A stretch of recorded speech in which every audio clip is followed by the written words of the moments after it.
Hello everyone, and welcome back to another figure review. Today we're taking a look at our second release from the Dragon Ball Daima wave of figures, the S.H.Figuarts Vegeta Mini from Daima. In my review of the Mini Goku, I was thoroughly impressed by its execution when it came to design and articulation. Here, Vegeta delivers, and he also gives us a sneak peek as to what's in store for us when the 3.0 Vegeta finally releases later this year. Now there are a few things that I'm not too happy about, but we'll talk about it as we get into it. So like Vegeta, let's keep the intro extra short and jump right into the review. Starting with the packaging, we have the same box design we saw with the Daima Goku, where the panels are extra thick and have an ink brush look to them. We have an image of Vegeta in his iconic crossed arms pose, giving us an extra little cocky smirk, with some manga style paneling in the background with that same purple to yellow gradient and that beautiful purple lettering off to the side. Here's a look at the right side of the box, which continues those manga inspired panels from the front. The back side of the box is going to give us a more in-depth look at Vegeta and what we can expect from this release when we take full advantage of his accessories and pose him around. Here's a look at the left side of the box, which also has that nice purple lettering.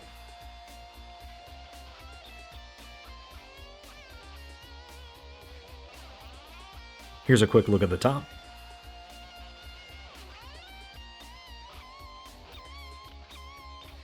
And bottom to round off the packaging.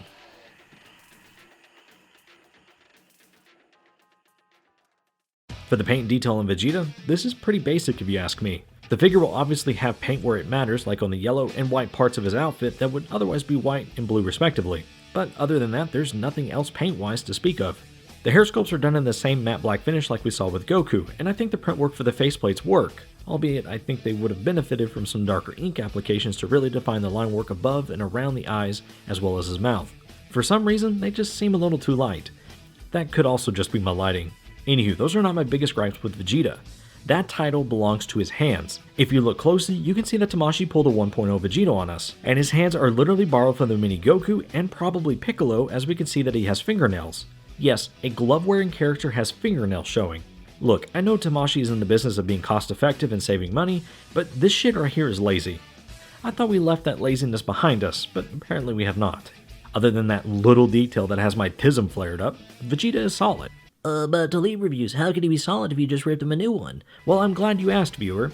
See, as I mentioned before, Vegeta here is basically a scaled-down version of the 3.0 that's coming later this year.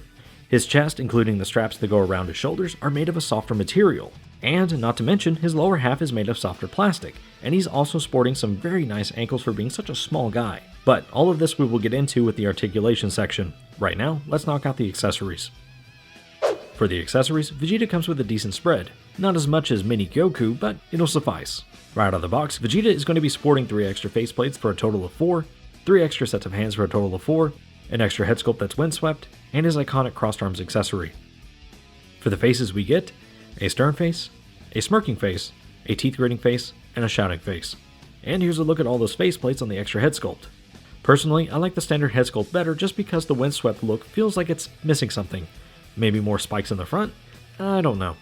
But not including the 2 fists that come attached, we get 2 splayed out hands, 2 somewhat clenched hands, and 2 martial arts style hands. All of these hands are going to swap over easy without much fuss thanks to the new style of ball peg that Tamashii is using. But I must advise the same word of caution here as I gave with the Mini Goku. These hands are extremely tiny, so be careful swapping these out as it could be very easy to lose a hand if you're not careful. Lastly, the crossed arms piece. This here is different than what we've had before. It's not your traditional 2.0 Vegeta crossed arms, but it's closer to that of the 24,000 Vegeta. All we need to do is unpeg the arms and peg in the crossed arms.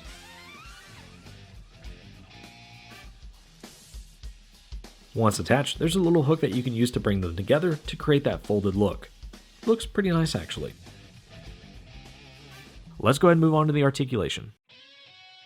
Alright, let's get into the articulation here for Mini Vegeta. So much like the Mini Goku, Vegeta here is going to be able to articulate pretty well given his size.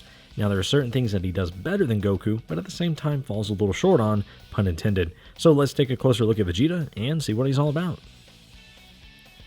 Starting with the head and working our way down, Vegeta is going to be on a double ball peg. Yes, much like the Daima Goku, he's going to have an unlimited range of movement when it comes to rotating his head around.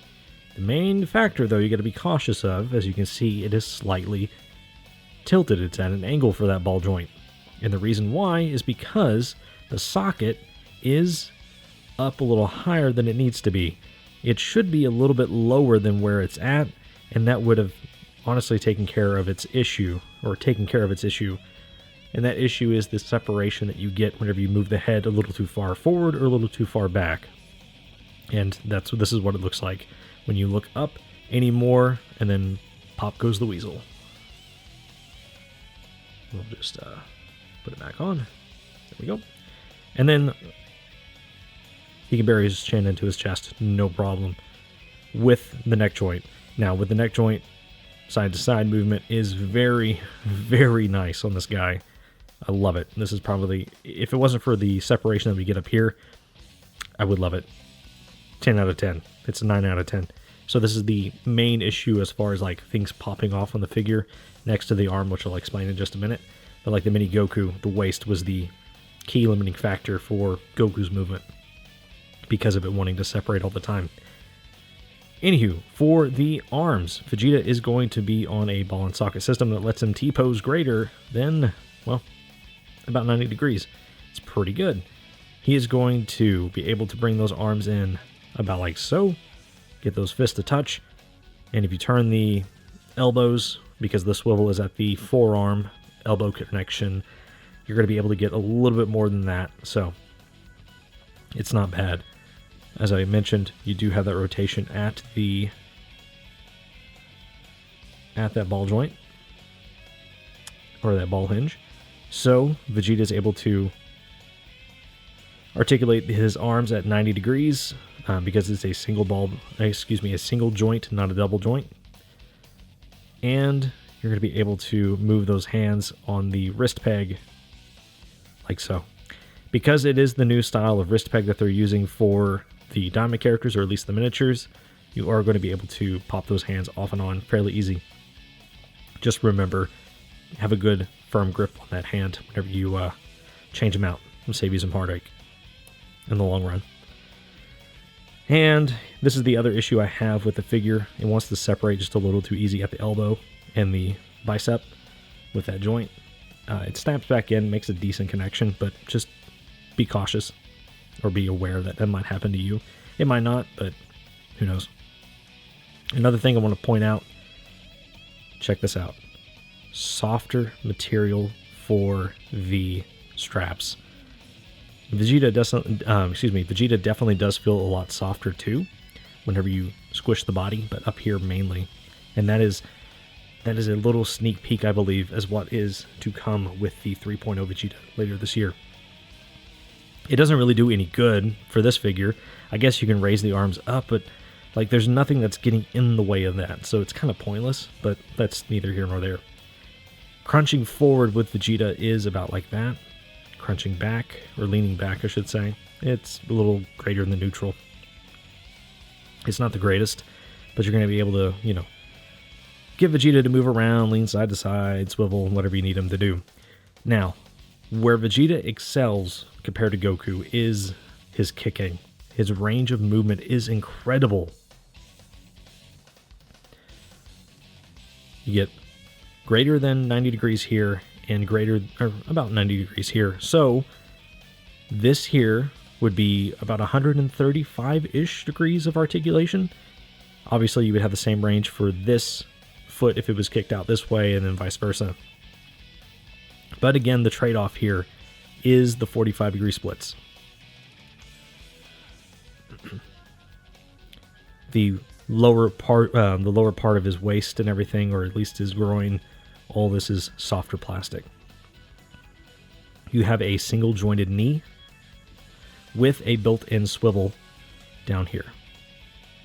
It's much like the elbows up here. It's going to happen right above the knee.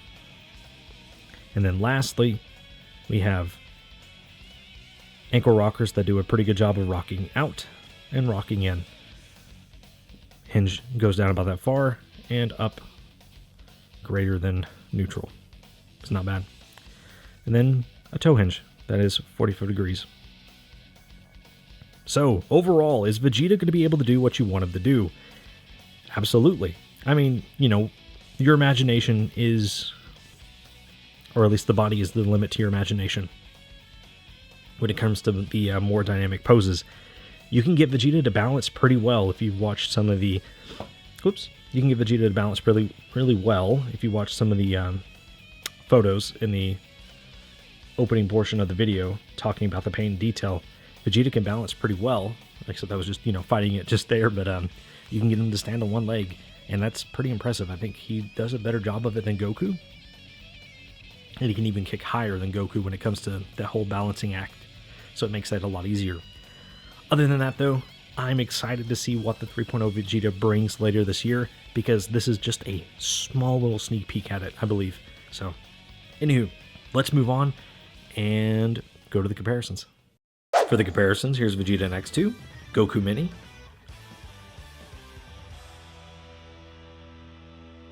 the SDCC Super Saiyan 2 Son Gohan,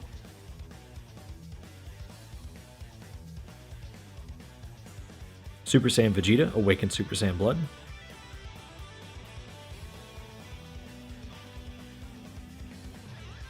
Piccolo the Proud Namekian,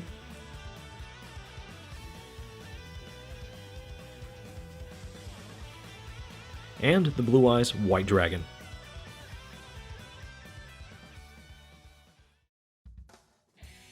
So for my closing thoughts on the Mini Vegeta, again, it's a nice little preview of things to come, and I share some of the same sentiments I had with the Mini Goku. Maybe not so much with the faceplates, as Vegeta only has two real expressions to begin with, angry and angrier. As I stated in my Mini Goku review, I do think that these smaller characters are going to open the door for so many other smaller characters down the line, and I cannot wait for it. Speaking of, if you have not watched episode 12 of Daima and you're a Vegeta fan, you need to do yourself a favor and go watch it, right now. Vegeta finally got the form our cringe fanfics could have only ever dreamt of, Super Saiyan 3. And of course, Tamashii wasted no time announcing that they will be bringing that form to the S.H.Figuarts line later this year. And let's be honest, yours truly here didn't waste any time either. But that's neither here nor there. I just hope that the Super Saiyan 3 Vegeta will have actual gloves for hands and not fingernails showing. I would not be surprised if this is going to be a premium Bandai release, much like the mini Super Saiyan Goku, and he's probably going to be fetching closer to 65 USD before it's all said and done. So they better not cut corners, otherwise we will be disappointed to say the least. But let me get back on topic. This Vegeta is a solid release if you're enjoying Daima and you love Vegeta. If the minis are not your cup of tea, then you can safely pass and wait for the 3.0s to release later this year. But for 35 USD, it's not bad for everything that comes with it, and I think you will have fun posing the little guy around. I find myself having a good time the more I play around with the Mini Goku and this Vegeta, and it has me truly excited for the actual 3.0 and what it will bring to the table later this year. Hopefully some gloves without fingernails. But that's going to bring us to the end of the review. I'd like to thank you, the viewer, for making it to the end. If you haven't already, kindly hit the like button and subscribe, as it helps me out and keeps the channel growing. I think next on the list is going to be the Super Saiyan Blue Vegeta that I've yet to review, and then we'll go from there. I'd also love to hear your thoughts on Vegeta Mini, and what you think about Super Saiyan 3 being a canon form for the Prince of Saiyans. But as always, this has been Talit Reviews, and I'll catch y'all in the next one. Peace.